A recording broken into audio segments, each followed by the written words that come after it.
Hey guys, it's Sunday, so that means it is another What's Growing episode. I am Jackie, and today I am talking to you all about my weekly houseplant care routine.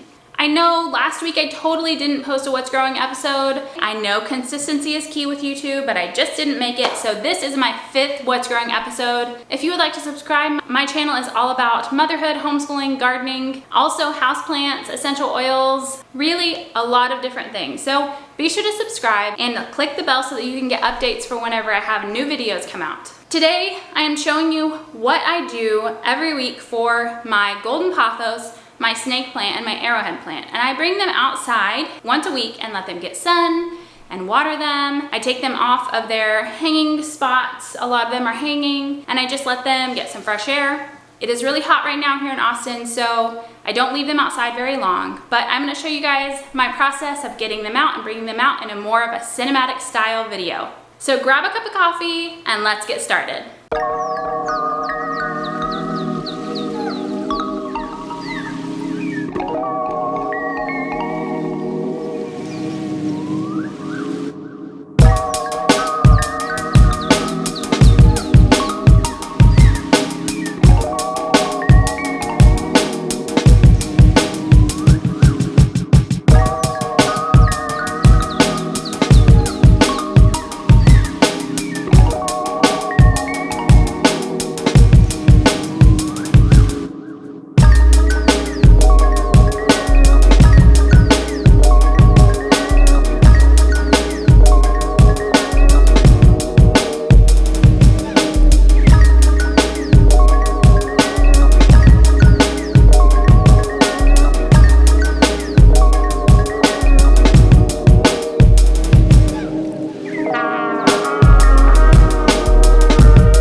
Care of some of my houseplants on a weekly basis. I would love to hear how you take care of yours. Do you bring them outside, or do you just let them sit in their homes inside? Drop a comment below and tell me. I generally don't water every single week. I feel the soil if it is moist, and if it's moist, I generally don't water the plants. I don't want to overwater. I have actually killed plants by overwatering, so I try to be really careful of that. This method has been working really well for me. I've been doing it about 9 months. I bring all the plants outside and I water them, let them have sun, and it seems to be working well. All the plants seem to be happy, so I'm gonna keep doing it. So I do have aphids in the garden. I've been trying to get rid of them, and I'm hoping to put a video together for you guys to show you how I've been combating them, and hopefully I can get them to go away all the way. I think it's just the heat. Here in Austin, it is really hot right now. It's the middle of the summer. It's generally in upper 90s or 100 every day right now. So I have a few things that are growing well, but not a whole lot is growing super well. So I will try to update you guys really soon on that. Be sure to subscribe and ring the bell so that you can get updates for my future videos. I generally post 3 times a week, so I would love for you to follow along. Drop a comment below if you watch this or if you're a new subscriber. I would love to say hi. Thank you for watching my What's Growing episode 5 video on how I take care of my houseplants.